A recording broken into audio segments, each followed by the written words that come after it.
Procreate Tools တွေနဲ့ပတ်သက်ပြီးတော့ဒုတိယမြောက်ဗီဒီယိုဖြစ်ပါတယ်ပထမဗီဒီယိုမှာကျန်နေတဲ့ Tools တွေအကြောင်းကိုအခုဒီဗီဒီယိုလေးမှာတစ်ခုချင်းပြောသွားမှာဖြစ်ပါတယ်ဗျာ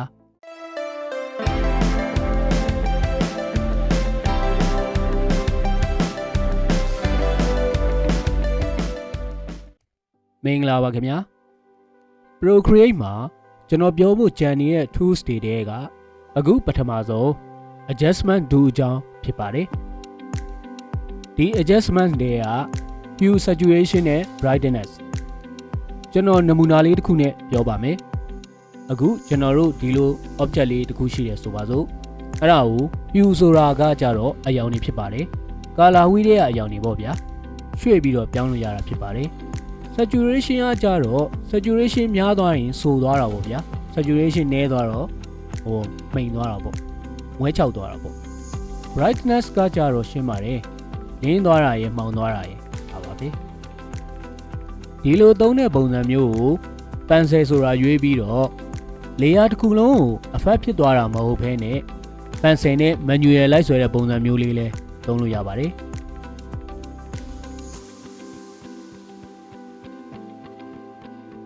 နောက်တစ်ခုက color balance ကျွန်တော်ဆွဲထားတဲ့ဒီပုံလေးနဲ့နမူနာလုပ်ပြပါမယ် color balance ကအရောင်တွေကို shadow highlight မစ်တုံးပေါ်မူတည်ပြီးတော့ကိုလိုချင်တဲ့မူအတိုင်း color တွေကိုချိန်လို့ရတာဖြစ်ပါတယ်ဒီမှာရှိတဲ့အရောင်တွေဖြစ်တဲ့ cyan red magenta green yellow blue ဒါတွေကိုကိုလိုချင်တဲ့အတိုင်းချိန်လို့ရတာပေါ့ဗျာ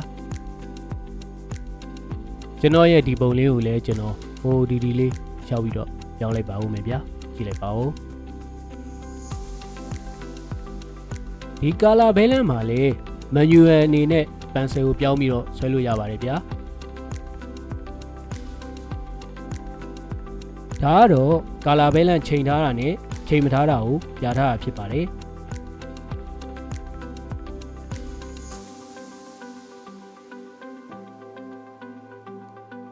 ဒီတစ်ခုက curve ဖြစ်ပါတယ် curve မှာဒီလို graph ပုံစံလေးရှိရဗျာအဲ့ဒီမှာ gamma ဆိုတာအောက်က red green နဲ့ blue ကိုစားပြုတာပါဒီ graph မှာညာဘက်တောင်းကအဆက်ကလေးက highlight ဖြစ်ပြီးတော့ဘယ်ဘက်တောင်းကအဆက်လေးကကြတော့ shadow ဖြစ်ပါတယ်အဲ့တော့ဒီနှစ်ခုဆက်ထားတဲ့ဂျားရဲဟာမစ်တုံးလို့မှတ်နိုင်ပါတယ်ဒီ gamma အောက်ကအရောင်တုံးရောင်ကိုစားပြုတော့ဒီ gamma ရဲ့ခလဲက curve မြင်းချောင်းလေးမှာကျွန်တော်တို့ကအဆက်ကလေးတစ်ခုဖန်တီးပြီးတော့တင်လိုက်ချလိုက်ကျွန်တော်အရောင်တွေကိုချိန်နိုင်ပါတယ်ဒီလိုအဆက်မျိုးကိုဆက်တက်ဆက်ထိ create လုပ်နိုင်ပါတယ်အဆက်ကိုပြတ်ချင်ရင်အဆက်ကလေးကိုနှိပ်ပြီးတော့ delete လုပ်လိုက်ရင်ရပါပြီနောက်ထပ်ဒီမှာပါတဲ့အရောင်တစ်ခုချင်းစီကိုလည်းကျွန်တော်တို့ကချိန်နိုင်ပါတယ် red နေရာမှာထားပြီးတော့အနီရောင်ဂုံသက်တိတွေကိုပို့ပြီးတော့များတော့အရောင်ချိန်နိုင်ပါတယ်ဒီလိုချိန်တဲ့နေရာမှာ color complementary အတိုင်းအလုပ်လုပ်တာဆိုတော့အနီရောင်ကို short လိုက်တဲ့အချိန်ကျရင်ဆိုင်ရန်အရောင်တွေကပို့ပြီးတော့ကဲလာမှာဖြစ်ပါတယ်ဒီလိုမျိုးပဲအစိမ်းရောင်ကို short လိုက်ရင် magenta တွေများလာမယ်အပြာရောင်ကို short လိုက်ရင်အဝါရောင်တွေများလာမှာဖြစ်ပါတယ်ဗျာဒီမှာတော့ကျွန်တော်အနေနဲ့နမူနာလုပ်ပြထားတယ်ဆိုပေမဲ့ဒါတွေက color theory နဲ့ပတ်သက်နေတာဆိုတော့ဒီ color theory အကြောင်းတွေကိုတေချာလေးလာမှပဲတိတိကျကျသဘောပေါက်မှာဖြစ်ပါတယ်ဗျာ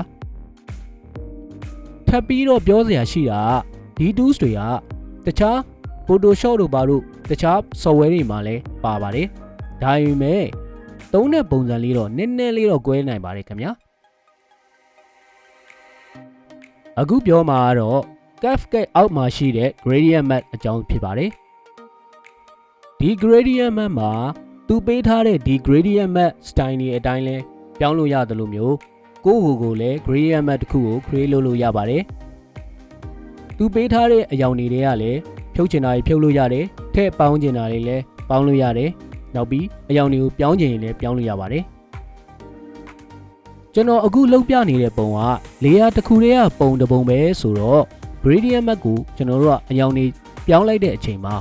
အားလုံးကိုပြောင်းလို့တော့ဖြစ်သွားတာပေါ့နော်အဲ့ဒီမှာမှ opacity အတိုးလျှော့တော့လုပ်လို့ရပါတယ်ပြောရရင်တော့ကျွန်တော်လည်းဒီ gradient map ကိုအရန်သုံးထားတော့မရှိပါဘူး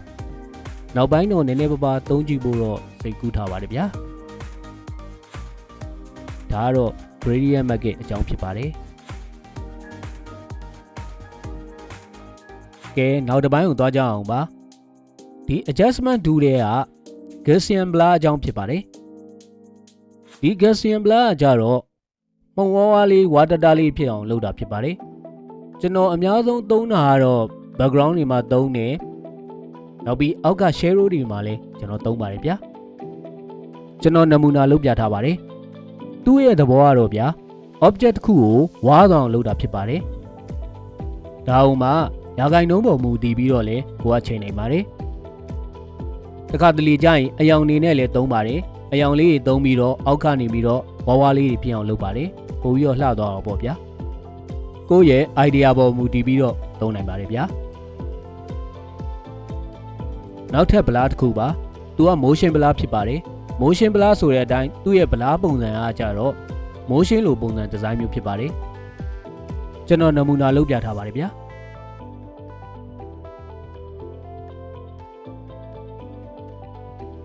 နောက်ဆုံး blur ကတော့ perspective blur ဖြစ်ပါတယ်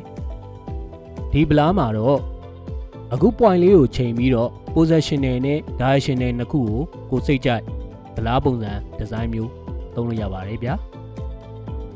စမ်းသုံးကြည့်ကြပါဗလာအပိုင်းရဲ့နောက်မှာရှိတဲ့ဒီ group ကကြတော့ကျွန်တော်တို့ရဲ့ပုံကို effect လေးတွေထည့်တဲ့ design မျိုးဖြစ်ပါတယ်အခုက noise ပါဒီ noise မှာ cloud က below ရဲ့ ridges ဆိုပြီးတော့ design ပုံစံ၃ခုရှိတယ် scale ဆိုတဲ့အပိုင်းကကြတော့ကျွန်တော်ထည့်လိုက်တဲ့ noise ရဲ့ site တွေကိုချိန်တာဖြစ်ပါတယ် optics ကကြတော့ရှုပ်ထွေးမှုတွေကိုချိန်တာရဲ့ noise တွေရဲ့ detail ကိုပို့ပြီးတော့ပေါင်းထည့်ပေးတာဖြစ်ပါတယ် turbulence ကကြတော့ noise တွေကို twist ပို့ပြီးတော့ဖြစ်စေတာရဲ့ပို့ပြီးတော့ရှုပ်ထွေးစေတာရဲ့ဖြစ်ပါတယ်ဒါတွေကိုချိန်တဲ့ဥစ္စာပါနောက်ထပ်ဒီဘေးက channel မှာ single ရဲ့ multi ရဲ့ရှိတယ် single ကကြတော့ black and white noise တွေဖြစ်ပြီးတော့ multi ကကြတော့ multi color noise တွေပါအဲ့ဒီမှာ attitude ဆိုတာလေးပွင့်နေပြီဆိုရင် noise တွေက transparent ဖြစ်နေပြီးတော့ကျွန်တော်ရဲ့ပုံပေါ်မှာပါပါလေးဖြစ်နေအောင်ပေါ့နော်အဲ့ဒါကိုပိတ်လိုက်ရတဲ့အခါကျရင်တော့ noise တွေကသူ့ရဲ့ opacity ပေါ်မှာမူတည်ပြီးတော့ကျွန်တော်တို့ရဲ့ပုံကိုကာသွားမှာပါပို့ပြီးတော့ထင်းနေတယ်ဆိုတဲ့ပုံစံမျိုးပါ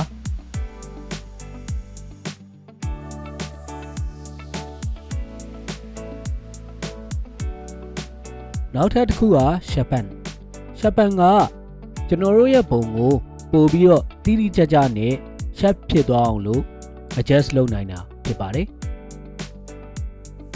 နမူနာအနေနဲ့ကျွန်တော်ဆွဲထားတဲ့ဒီပုံကို sharpen percentage တင်လိုက်မယ်ဆိုရင်ပို့ပြီးတော့တိတိကျကျနဲ့ထင်သာမြင်သာရှိသွားတာကိုမြင်ရမှာပါဒီလိုဝါးနေတဲ့နေရာလေးတွေကပို့ပြီးတော့ထင်သာမြင်သာရှိသွားမှာပါ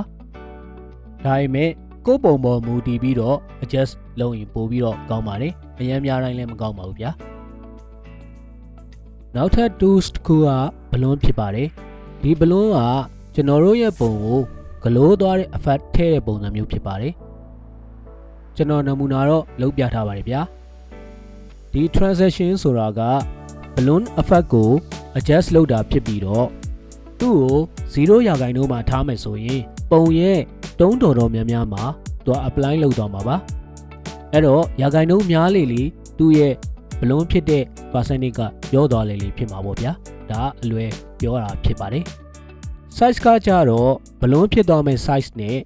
တောင်းမှာရှိနေတဲ့ဗလားနေရာတွေရဲ့ size ကိုချိန်တာဖြစ်ပါတယ်နောက်ဆုံးဒီ band ဆိုတာကကြတော့ဂလိုးဖြစ်သွားမယ့်ပြင်းအားကိုချိန်တာဖြစ်ပါတယ်သူ့ကိုသုံးတဲ့ပုံစံကိုလည်းပြောပါဦးမယ်သူ့ကိုသုံးတဲ့ပုံစံက screen ကိုထောက်ပြီးတော့ညာဘက်ကိုဆွဲလိုက်မယ်ဆိုရင် percentage တွေများလာပြီးတော့ဘယ်ဘက်ကိုဆွဲလိုက်မယ်ဆိုရင် percentage တွေရော့သွားမှာပါဒါကတခြား tools တွေကိုလည်းဒီလိုပဲသုံးတာဖြစ်ပါတယ်ဒီဘလုံးကိုမီးအလင်းရောင်တွေတောက်အောင်လုပ်တဲ့နေရာတွေမှာလည်းသုံးပါတယ်ဒီတစ်ခုက glitch ကကျွန်တော်တို့ရဲ့ပုံမှာ effect design လေးတွေထည့်တဲ့ပုံစံပါပဲသူ့မှာ artifact က wave က signal ရဲ့ diverge ဆိုပြီးတော့ပုံစံလေးရှိတယ်ဗျာ amount ဆိုတာဒီ effect ရဲ့ amount ပေါ့နော် ဒီမှာဆိုရင်ဒီလို4000လေးဘလောက်များပေါ်သွားမလဲဖြစ်သွားမလဲပေါ့ block size ဆိုတာကတော့ size ပေါ့ဗျာ zone ကတော့ zone in zone out ပုံစံမျိုးလေး design လေးလုပ်တာပေါ့သုံးကြည့်လိုက်ရင်သိပါတယ် wave တဲ့က frequency ဆိုတာ size ပါပဲဒီလို frequency line တွေဘလောက်များဖြစ်မလဲပေါ့ဒါကြောင့် artifact နဲ့ wave ရဲ့ signal ကသုံးတဲ့ပုံစံကတိတ်မကွာပါဘူး diverge ကြတော့သူ့ရဲ့ဥစ္စာက RGB color ကိုအခြေခံပြီးတော့ design ပုံစံလေးဖြစ်ပါတယ်အဲ့ဒါကိုကအလျှော်တင်းနဲ့သုံးနိုင်မှာဖြစ်ပါတယ်ဗျာ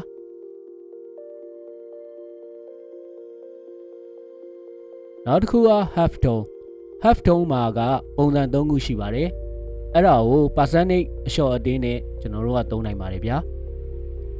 အခုဟာ layer တစ်ခုလုံးကိုသုံးတာဖြစ်ပြီးတော့ manual အနေနဲ့လည်း pencil ဆိုတာကိုရွေးပြီးတော့ကိုယ်တိုင်လိုက်ပြီးတော့ဆွဲနိုင်ပါတယ်ဒီ design လေးကိုကစိတ်ကြိုက်ဆွဲနိုင်မှာဖြစ်ပါတယ်ဗျာဒီလိုဆွဲထားတဲ့ design တွေကို brush တွေ smudge tool တွေနဲ့လည်းတွဲပြီးတော့သုံးနိုင်ပါတယ်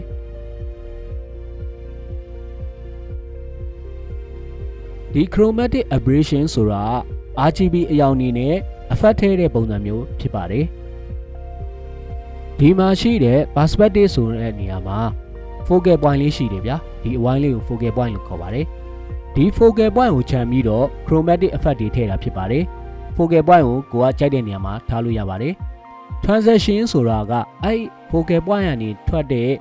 radius လေးရှိရဗျာအဲ့ရဲ့ down zone က transition မှာ0%ဆိုရင် down zone တွေက soft ဖြစ်နေပြီးတော့100%ဆိုရင် hard ဖြစ်နေမှာဖြစ်ပါတယ် for all ဆိုတာကကြတော့ဒီ focal point ကနေထွက်တဲ့ effect ကိုချိန်တာဖြစ်ပါတယ်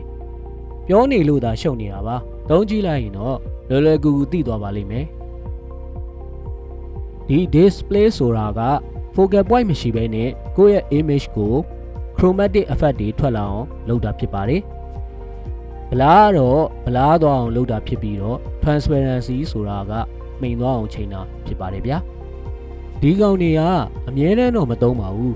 ဒါပေမဲ့တစ်ခါတလေကြာရင်ကိုယ့်ရဲ့ပုံကို idea ပေါ်မှာမူတည်ပြီးတော့ထူးထူးဆန်းဆန်းလေးတွေဖြစ်သွားအောင်သုံးတာပဲဖြစ်ပါတယ်နောက်ထပ် group တစ်ခုတည်းက liquify ကကြတော့ကိုယ့်ရဲ့ပုံတွေကိုကွေးသွားအောင် twist ဖြစ်သွားအောင် effect ကလေးတွေကိုလိုက်ပြီးတော့ manual ထည့်ရတာဖြစ်ပါတယ်သူ့မှာလုံးလို့ရတဲ့ပုံစံအများကြီးရှိပါတယ် size ဆိုတာကကို effect ဖြစ်မဲ့ brush က size ပေါ့ pressure ကကြတော့ကျွန်တော်တို့ pressure ဘယ်လောက်ပြီးရင်ဘယ်လောက်ထိ effect ဖြစ်သွားမလဲဒါကိုချိန်တာပါ distortion ချိန်ရတာကိုလှုပ်လိုက်တဲ့ effect ကဘယ်လောက်ထိ twist ဖြစ်သွားမလဲဒါတွေကိုချိန်ရတာဖြစ်ပါတယ် momentum ကတော့အရှိန်ပေါ့ဗျာဘလို့အရှိန်လဲဆိုရင်ကျွန်တော်နမူနာလုပ်ပြပါမယ်ဒီ push မှာ momentum ကိုများထားရင်ကျွန်တော်ကတစ်ချက်လောက်ထိလိုက်တာနဲ့သူကရွေ့သွားတဲ့အရှိန်ပေါ့အဲ့အရှိန်ကိုက adjust လုပ်ရတာပါ reconstruct ကကျွန်တော်လုပ်ထားတဲ့ effect တွေကိုမူလပုံအတိုင်းပြန်ပြီးတော့ restore လုပ်တာပါကိုလိုချင်တဲ့နေရာလေးတွေကိုပြန်ပြီးတော့ restore လုပ်လိုက်ရုံပါပဲဘေးကပါတဲ့ adjust ဆိုတာကကြတော့ကိုလှုပ်ထားတဲ့ဒီအကွေးအကောက်လေးတွေရဲ့ strength ပြင်းအားကိုချိန်တာဖြစ်ပါတယ် reset ကကြတော့အားလုံးကို reset ပြန်လုပ်လိုက်တာပါကဲ adjustment ရဲ့နောက်ဆုံး tools ဖြစ်တဲ့ကလုံးကတော့ရှင်းပါတယ်ကျွန်တော်နမူနာလုပ်ပြလိုက်ပါမယ်ဒီအဝိုင်းနေရာမှာရှိတဲ့ object ကိုကျွန်တော်တို့ဘေးမှာပြန်ပြီးတော့ကလုံးပြန်ဆွဲတဲ့သဘောပါပဲဒါပါပဲဗျာဒါဆိုရင်တော့ရှေးလျားလို့နဲ့ adjustment tools တွေကအကြောင်းအရာတွေကိုအားလုံးပြောလို့ပြီးသွားပါပြီဗျာဒီတော့နောက်တစ်ခုထပ်ပြီးတော့သွားကြအောင်ပါအခုပြောမှာ selection tool ကြောင်းဖြစ်ပါတယ်ဒီလို S ပုံစံလေးကိုနှိပ်လိုက်ရင် selection tool ဒီဘားလေးပေါ်လာမှာဖြစ်ပါတယ်ကျွန်တော်နမူနာလုပ်ပြပါမယ်ဒီမှာ automatic ဆိုတာကဒီ object တွေကိုကျွန်တော်တို့ထိလိုက်တာနဲ့ auto ရွေးသွားတာဖြစ်ပါတယ်ဒီ object မှာကအယောင်3ယောင်ရှိတဲ့အတွက် automatic ကအယောင်ပေါ်မူတည်ပြီးတော့ရွေးသွားပါတယ်အားလုံးကိုလည်းဒီလိုမျိုးရွေးနိုင်ပါတယ်ဗျာဒီ selection tool က select လုပ်ပြီးတော့ဘေးက transform tool ကိုနှိပ်လိုက်တော့မှရွှေ့လို့ရတာ transform လုပ်လို့ရတာဖြစ်ပါတယ် transform tool အကြောင်းကတော့ဒီ selection tool ပြီးမှပဲကျွန်တော်ပြောပါတော့မယ်ဗျာ automatic selection လုပ်ထားတဲ့အချိန်မှာ အောက်ဖက်က color fill နဲ့လည်းတွဲပြီးတော့သုံးလို့ရပါတယ်ဒီလို select လုပ်ထားတဲ့အချိန်မှာ color fill ကိုနှိပ်လိုက်တယ်ဆိုရင်ကျွန်တော်တို့ရွေးထားတဲ့အရာအတိုင်း color တွေဖြည့်သွားမှာပါနောက်တစ်ခုက free hand ဖြစ်ပါတယ် free hand ကကြတော့ကျွန်တော်တို့ကကိုယ်စိတ်ကြိုက်ဆွဲပြီးတော့ select လုပ်နိုင်တာဖြစ်ပါတယ်ဗျာဒီလို select လုပ်ထားတဲ့အချိန်မှာဒီ S ဆိုတဲ့အပေါင်းလက္ခဏာလေးကိုနှိပ်လိုက်ပဲဆိုရင်နောက်ထပ် select တစ်ခုကိုထပ်ပြီးတော့ရွေးနိုင်ပါတယ်အဲ့လိုမျိုး add လုပ်လိုက် select လုပ်လိုက်နဲ့အများကြီးရွေးနိုင်ပါတယ်ဒီနေရာမှာဘေးက remove ဆိုတဲ့ mouse နဲ့ပုံစံလေးကကြတော့ကိုမလိုချင်တဲ့နေရာတွေကို select လုပ်တာဖြစ်ပါတယ် selection ထဲမှာမပါချင်တဲ့နေရာတွေကို select လိုက်လုပ်တာပါ free hand select နဲ့ color fade လုပ်ချင်တယ်ဆိုရင်ဒီလိုမျိုး select လုပ်ပြီးတော့ color fade ကိုနှိပ်မယ် S ဆိုတာလေးကိုနှိပ်လိုက်တယ်ဆိုရင် color တွေဖြည့်သွားမှာပါ rectangle ကတော့ရှင်းပါတယ်4000ဆန်ဆန် selection လုပ်တာပဲဖြစ်ပါတယ်ကျန်တဲ့ add တွေ remove တွေ color fade တွေတွဲသုံးတာကလည်းတူတူပါပဲ e-click ကကြတော့အဝိုင်းပုံစံ selection ဖြစ်ပါတယ်ကျန်တာကတော့တူတူပါပဲဗျာ selection လုပ်ပြီးတော့ copy ဆိုတာလေးကိုနှိပ်လိုက်မယ်ဆိုရင်ကျွန်တော်တို့ selection လုပ်ထားတဲ့နေရာကို copy ကူးသွားမှာပဲဖြစ်ပါတယ် selection လုပ်ထားပြီးတော့ feather ဆိုတာကြတော့ကျွန်တော်တို့ selection လုပ်ထားတဲ့တောင်းနေရဲ့အနားသက်တွေကတိတိကျကျမဟုတ်ဘဲနဲ့အလိုလေးဝါသွားတာကိုခေါ်တာဖြစ်ပါတယ် selection လုပ်ထားတဲ့နေရာကိုကျွန်တော်တို့က save and load ဆိုပြီးတော့ save မှတ်ထားလို့ရပါတယ် selection လုပ်တယ်အပေါင်းလက္ခဏာလေးကိုနှိပ်လိုက်မယ်ဆိုရင်ကိုလုပ်ထားတဲ့ selection ကို save လုပ်တိုင်းပါပါအဲ့ဒီ save ထားတဲ့နေရာကိုကိုကပြန်ခေါ်ခြင်းနဲ့ဆိုရင်လဲ selection 2နဲ့ save လုပ်ဆိုတဲ့နေရာလေးမှာကို save မှတ်ထားတဲ့ဟာလေးကိုနှိပ်လိုက်ရင် selection ကိုပြန်ရမှာဖြစ်ပါတယ် save မှတ်ထားတာကိုဖြတ်ခြင်းနဲ့ဆိုရင်လဲဒီလိုလေးဆွဲပြီးတော့ဖြတ်လိုက်ရင်ရပါပြီနောက်ဆုံးကြံနေတဲ့ index ကကိုက selection တစ်ခုလုပ်လိုက်တယ်အဲ့ရဲ့ selection ကို index လုပ်လိုက်တယ်ဆိုရင်ကိုလုပ်ထားတဲ့ select နေရာကလွဲပြီးတော့တခြားနေရာတွေကို selection ဖြစ်သွားတာဖြစ်ပါတယ်ဒီ index ကို free hand နဲ့လုပ်တဲ့အခါကျရင် plus လေးကိုနှိပ်ပြီးတော့မှ index ကိုနှိပ်ရမှာဖြစ်ပြီးတော့ကျန်တဲ့ဟာတွေကတော့ဒီတိုင်း select လုပ်ပြီးတော့ index နှိပ်လိုက်ရင်ရပါပြီ selection 2ကို layer မှာလဲ select ဆိုတာလေးနှိပ်ပြီးတော့သုံးနိုင်ပါတယ်ဗျာဒါဆိုရင်တော့ selection 2အကြောင်းကတော့ပြီးပါပြီအခုကနောက်ဆုံး tools တစ်ခုဖြစ်တဲ့ transform tool ကိုပြောကြပါမယ်ဗျာ object layer တစ်ခုကို transform ဆိုတဲ့ဒီမြားပုံစံလေးကိုနှိပ်လိုက်မယ်ဆိုရင်ဒါလေးမြင်ရမှာပါအဲ့ဒီမှာ free hand ဆိုတာကြတော့ဒီ object ရဲ့ပုံစံကိုကြိုက်တယ်လို့ပြောင်းနိုင်ပါတယ်ခြုံလိုက်ချက်လိုက်လည်းလုပ်နိုင်ပါတယ်နောက်ထပ် uniform ဆိုတာကြတော့ကျွန်တော်တို့ရဲ့ object ရဲ့မူလပုံစံမပြောက်ဘဲနဲ့ transform လုပ်နိုင်တာဖြစ်ပါတယ် distort ဆိုတာကြတော့အနားသက်တွေကိုနှိမ့်ပစ်တာတို့ဘာလို့အဲ့လိုမျိုးလို့တို့ transform လုပ်နိုင်ပါတယ်ဒီ web ဆိုတာနဲ့ transform လုပ်မယ်ဆိုရင်ဒီလို4000ခွက်ကလေးပေါ်လာပြီးတော့ကိုလိုတို့ကွေးနိုင်ညွှန်နိုင်မှာဖြစ်ပါတယ်အဲ့ဒီမှာ advanced mesh ဆိုတာကိုသုံးမယ်ဆိုရင်ဒီလို point တွေပေါ်မူတည်ပြီးတော့လေကိုကလုပ်နိုင်မှာဖြစ်ပါတယ်ဒီအောက်ဖက်တန်းမှာရှိတဲ့ two stage အကြောင်းပြောရရင် snapping ကိုခဏထားလိုက်ပြီးတော့ flip horizontal နဲ့ vertical ကတော့အပေါ်အောက်ပဲညာပြောင်းတာပေါ့ဗျာ rotate 45 degree ဆိုတာ45 degree စောင်းသွားတော့ပေါ့ဗျာပတ်လည်လဲ45 degree အတိုင်းစောင်းသွားလို့ရပါတယ် fit to canvas ကကြတော့ကျွန်တော်တို့ရဲ့ object ကိုဒီ canvas ကိုလုံးမှာပြည့်သွားအောင်ဖြည့်လိုက်တာပါအခုဒီ interpolation ဆိုတဲ့အကြောင်းကိုပြောပါမယ်ဒီ interpolation ဆိုတာပုံတစ်ခုကိုချုံလိုက်ချဲလိုက်လုပ်တဲ့အခါကျရင် image quality ကျမသွားအောင်လုပ်ပေးတဲ့သဘောလို့အလွယ်မှတ်နိုင်ပါတယ်ဒီ interpolation မှာ၃ခုရှိတယ် nearest neighbor ဆိုတာကျွန်တော်တို့ object ကိုချုံလိုက်ချဲလိုက်လုပ်တဲ့အခါကျရင်ဘေးအနားသက်တွေကနည်းနည်းရှက်ဖြစ်တဲ့ပုံစံမျိုးကိုရတာဖြစ်ပါတယ် image တစ်ခုကို transform လုပ်တဲ့နေရာမှာပျောက်သွားတဲ့ pixel တွေကိုအနီးစပ်ဆုံးအနီးနားမှာရှိတဲ့ pixel အရာကိုထည့်ပေါင်းပေးတာဖြစ်ပါတယ်ဒီ nearest neighbor ကို pixel app ပုံတွေဆွဲတဲ့နေရာတွေမှာပို့ပြီးတော့သုံးပါတယ်ဗျာ Balinear ကကြတော့ transform လုပ်တဲ့နေရာမှာပတ်လည်မှာရှိတဲ့ pixel ၄ခုရဲ့အရာကိုဖြည့်ပေးတာဖြစ်ပါတယ်ပို့ပြီးတော့ smooth ဖြစ်သွားပါတယ်ဒါပေမဲ့အရင်ချက်ရင်တော့ဝါသွားနိုင်ပါတယ်ဗျာနောက်ဆုံးဒီ bicubic ကပတ်လည်မှာရှိတဲ့ pixel 16ခုရဲ့အရာကိုဖြည့်ပေးတာပါပို့ပြီးတော့လည်း smooth ဖြစ်သွားပါတယ် ဒါကကျွန်တော်လည်းဓာတ်ဖော့အနေနဲ့လည်းသုံးပါတယ်ဗျာအမှန်တော့လေဤပညာအခေါ်အဝေါ်တွေနဲ့ရှင်းနေရတယ်ဆိုပေမဲ့အလွယ်ရတော့ BioCubit ကိုထားလိုက်အဲ့ဒါဆိုရင်ပို့ပြီးတော့စမှုဖြစ်တယ်ကျွန်တော်လည်းအဲ့လိုပဲသုံးပါတယ်ဒါပါပဲဗျာ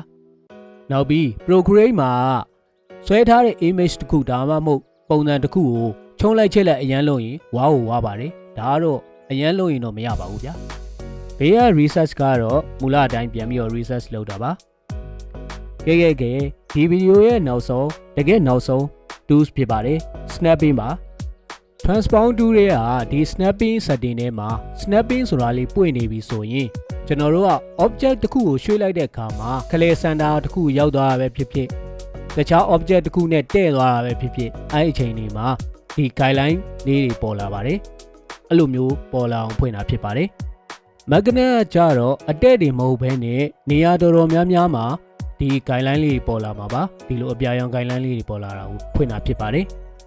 ကျွန်တော်ကတော့တိတ်မကြိုက်လို့တိတ်မသုံးပါဘူးအဲ့ဒါကိုဒီ distance ဆိုတာကိုတိုးလိုက်ရင်ကျွန်တော်တို့ရွှေ့လိုက်တဲ့ object ကသူတိုးထားတဲ့ pixel အရေအတွက်ပေါ်မူတည်ပြီးတော့သွားပြီးတော့ guideline တွေမှာကတ်မှာဖြစ်ပါတယ်များတိုးလေးဖက်ကနေကတ်လေးပေါ့ဗျာ